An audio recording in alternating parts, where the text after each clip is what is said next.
Uma família que tenta se recompor após uma prisão por engano. Em entrevista exclusiva, a irmã do médico Albert Medeiros conta como foram os mais de 3 meses de angústia desde que ele foi parar atrás das grades por um crime que não cometeu. A gente conversou com ela ontem, um dia após a prisão dos verdadeiros suspeitos. Conversamos com eles de forma exclusiva pela primeira vez, só depois outras emissoras também conversaram, mas ela contou detalhes para a gente de tudo que a família viveu.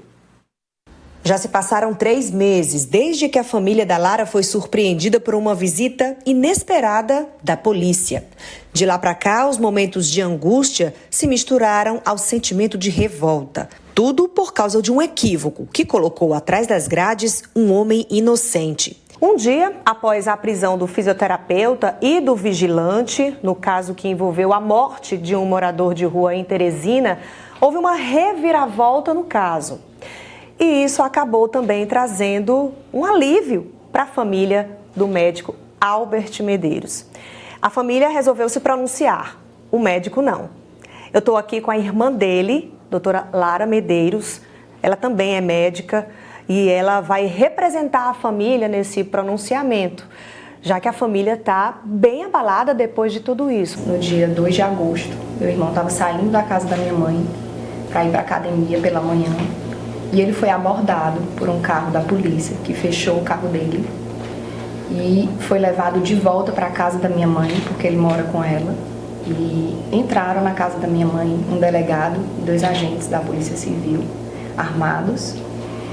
Abordaram minha mãe também, perguntando onde era o quarto do meu irmão. Tinha algum mandato? Eles tinham um mandato, sim. E eles reviraram o quarto dele, procurando armas, procurando provas de um suposto crime que ele tinha cometido.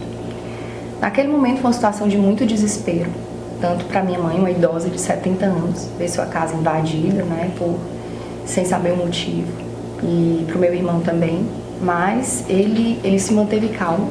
Ele disse: não, mãe, fica tranquila, eu só vou lá dar meu depoimento e eu vou voltar para casa. Quando ele chegou lá, ele foi inclusive sem advogado. Ele não foi somente ser ouvido, ele estava sendo preso. E foram muitos os transtornos desde então.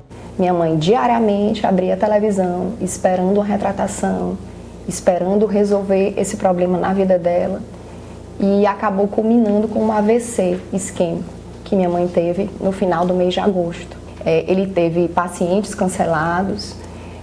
Nesse dia no hospital, até os atendentes disseram que os pacientes foram para ser atendidos por ele, pacientes inclusive muitos de fora, que pagam passagem, pacientes da Rede SUS, esperando cirurgias, consultas, e chegaram lá: cadê o doutor? Não, o doutor está preso na delegacia, porque ele é um assassino. Ele passou 1 mês recluso em casa.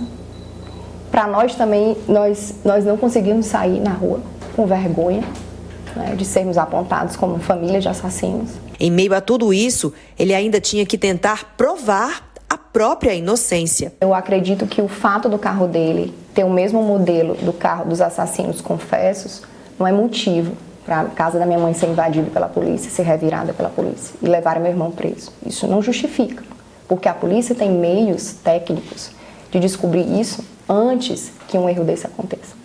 Meios tecnológicos, como a própria polícia já falou, como nossos advogados falam. Então, pode até ter havido alguma coincidência em relação ao carro, mas, por exemplo, meu irmão tem 1,80 m e o assassino tinha 1,70 m. Então, são coincidências que não justificam. Para o advogado do médico Norberto Campelo, houve uma série de erros nas investigações. Seguramente houve erro da polícia. Aliás, um erro até que já é reconhecido na medida em que o prosseguimento das investigações demonstraram que a primeira conclusão a que chegaram estava totalmente equivocada. Esses erros, eles ocorreram muito provavelmente a partir do momento em que eles encontraram aquilo que eles consideravam como evidências que levariam ao Dr. Albert e não tiveram o devido cuidado de comprová-las ou de confrontá-las com provas, o que obviamente a boa técnica exige, que poderiam ou manter o investigado como um suspeito ou afastá-lo completamente. Ele afirma ainda que o Estado terá de responder pela falha e que aguarda retratação. O que a lei nos disponibiliza é uma ação indenizatória contra o Estado do Piauí, que é o responsável, né, pelos atos dos seus agentes.